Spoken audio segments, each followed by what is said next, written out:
president has made a final address to the nation as his last message at the end of the year. And something has struck me. Why would he say that the public safety supersedes the freedom to life and freedom of expression? It is crucial to remember that every freedom has its limits, and that public safety and order must always supersede the desire of unchecked liberty. So what is unchecked liberty? Liberty is freedom. There are two freedoms that are expressed in the Constitution: the freedom of life and the freedom of expression. So we have Article 26, which talks about the right to life. And we have Article 33 that talks about the freedom of expressions. So these are the two forms of freedom or liberty that are critical right now, according to the way the president is expressing about us going out to the streets and talking in social media and expressing ourselves. So I feel like this is a very strong message that he has just delivered to all Kenyans as we go into 2025, that your rights to express yourself is 100% superseded by public safety, according to what he defines as public safety, because he didn't go into depth for us to understand what he means by public safety. To make it clear, just look at the people who have been abducted recently. Their right to express themselves has been superseded, and that's why they are taken out. So you ask yourself, if you have no right to express yourself because the president feels like public safety has been infringed on, and if you look at these people, what kind of public safety have they really caused on the government or on its people or in the environment that now they don't have rights to life? What is the president actually saying? It is crucial to remember that every freedom has its limits, and that public safety and order must always supersede the desire of unchecked liberty. And something that he has never admitted is that extrajudicial killing has been happening in Kenya. This is something that all year round the president has denied. I have made sure that there is no extrajudicial killing in Kenya. That's number one. So you ask yourself, so at what point is it true and at what point is it false? We can clearly see someone being shot on the streets. We can clearly see that someone is burying their son and their daughter because they were shot. And then the president all year round has always denied that there's no extrajudicial killing since he came into office. And right now, the president is admitting that, of course, there has been extrajudicial killings. It cannot be denied, ladies and gentlemen, that there has been instances of excessive and extrajudicial actions by members of the security services. It just begs the question, how long does it take for the president to admit the things that we see in our TV, the things that we see in our news media, the things that we see on social media that makes us make these videos? So we make these videos and these people refute everything that we say. Since President Ruto took reins of office, of power, there is no single citizen who has been killed by police.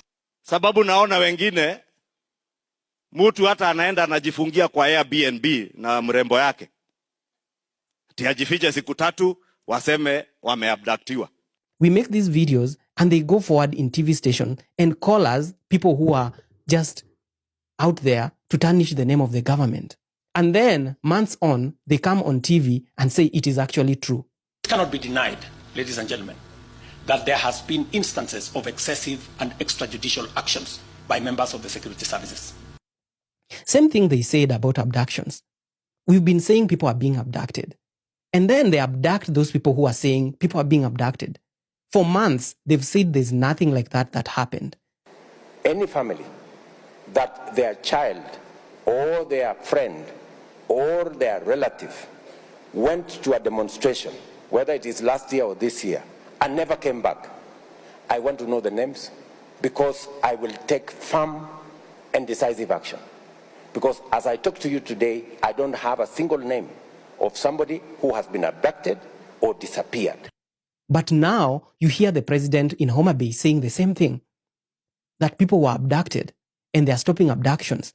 Ya abduction tutakomesha, ndio vijana wa Kenya waweze kuishi kwa amani na vile vile wawe na nidhamu na wawe wangwana, tuweze kujenga Kenya tukiwa pamoja. People are still being abducted up to now. You look, there are people who are abducted in South B. People are being abducted every single day. And that is suppressing your freedom of expression. It is suppressing your freedom of life, because there are people who we don't know whether they are alive or not. We have a couple of people who have been killed because of expressing themselves, because of carrying a flag and a bottle of water, and they've been killed in our streets. So for how long will the government keep denying that these things are actually happening in our community, in our streets? We see fathers crying in courtrooms because their sons have been taken away from them. They are breaking the fabric of a society. They are breaking the core values of our society. They are breaking our families apart. And yet they say that it is the family's responsibility. It is the families that have failed in bringing up their own children. Kila mzazi achunge watoto wake. Tuweke kushughulikia watoto wetu. Sisi kama serikali tutafanya sehemu yetu. Na yale yamesemekana mambo ya abduction tutakomesha. So the government now blames the family. That you, as the father and mother, you're the one failing your own sons and daughters. And that's why we are taking them out of the street. You're fighting for the rights of your own people. You are saying you are taking us from the streets while we're expressing ourselves because the taxes are high, because we don't want this or that. And you're saying we are now infringing on public safety. If you express yourself, then it means your freedom to life, because you have the freedom to live. You have the freedom to express yourself. Those are the two freedoms that are actually defended by our constitution. They're saying public safety and order. We want simple things. We want you to listen to what the people are saying on the streets. When we express ourselves about our lives being very expensive, we can't afford healthcare. We can't afford education. We are telling you this education system is not right for us. We are saying, please listen to us, change it, revert us to the old system. The corruption in our public institutions are the ones which are making this system not to work. It is not really that the systems can't work. These systems have been working, but public coffers are being exploited by our officials, the officials who are in the government. They are the ones who are making these systems not work. When we are crying about healthcare, Taifa Care, people are out there, people are dying, people who are supposed to have dialysis. They can't afford it because the system is not working. People die because they now cannot pay for dialysis. These are real issues that people are actually crying about in our streets. So when we out here crying about these issues, people are shot on the streets. Well, they are saying, because they are trying to express themselves, but the government is saying it is working, you register yourself and it has to work. But people are actually dying. People cannot afford healthcare. We have cried about it. We have expressed ourselves, but we try to express ourselves, but you don't listen. We go to the streets, we are shot. If we continue making noise online, we are abducted. And then you are saying the public safety is going to supersede our right to express ourselves and our right to life. Mr. President, are you listening to what you just said? And how are we looking forward to 2025? Yet you've already clearly stated that our rights of expression and our rights to life is being superseded by the public safety and public order. I don't know. Maybe I'm interpreting it wrong, but that is exactly what you said. I'm actually listening to you as you say it. Listen. It is crucial to remember that every freedom has its limits, and that public safety and order must always supersede the desire of unchecked liberty. Public safety and order must always supersede the right to liberty, to unchecked liberty. What freedoms do we have, apart from freedom to life and freedom of expression?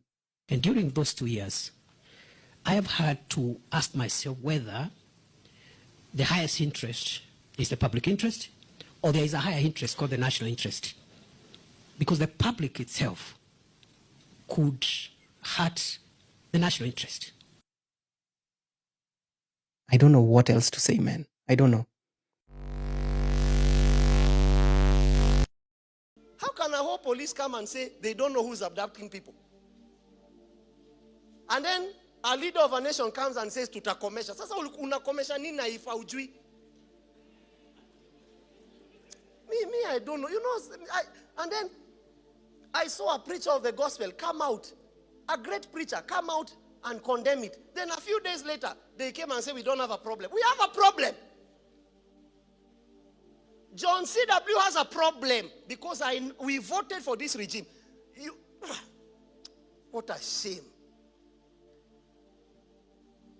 I'm not saying the young people did not do wrong, but take them, present them before a court. At least arrest them for 10 years. Watch out to Semange ndio wale. Are you a parent? I'm a parent. Do you know what it means not to see your children? That you don't know where your child is. Present them. When you take them, there is something called an obi. Is that true? Book them, book them, book them. Say, uyu nina, ule waembu ni nani? Uyo. Una nani wapi huko mwingine? Muranga wako? Ngong. Sasa kama ni Ngong, we should be able to go to a Ngong police and see a booking. But you can't operate a nation as thugs. And when we tell you pastors, don't go. Now look what happened. You went. A few days later. Me, I'm wondering, when you went, couldn't you ask, where are the people you abducted? Me, that's the question. No man, isn't it? Me, I would die there. You know, Guide. Oh. I saw someone say, oh, Mr. We are praying for you. We are not praying for you.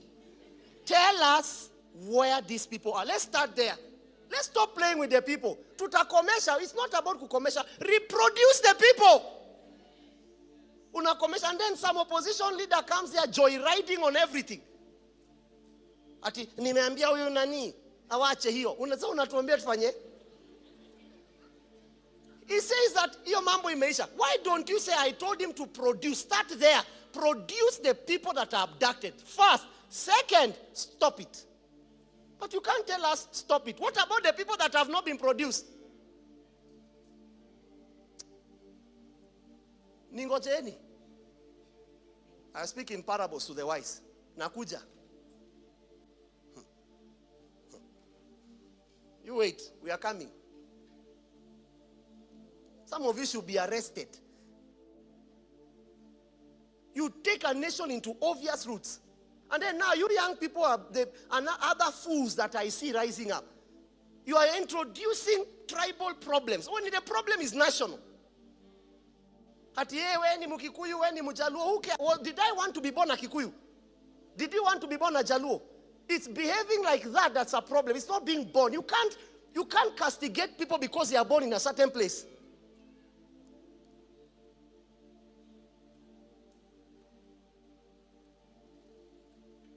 Me, sometimes you shock me. Some things me I see, I'm waiting. Men of God, we became so cheap. You try coming for my conference and you throw tear gas. You try it. Before you throw it, it will turn to yourself and hit you. You must fear. But you see, men of God, how can a man of God be? And even you, man of God, you are tribal at the same time. This is what tuko na shida tu. Wachungaji ni wa mkate. Inchi ni... Why are we doing this?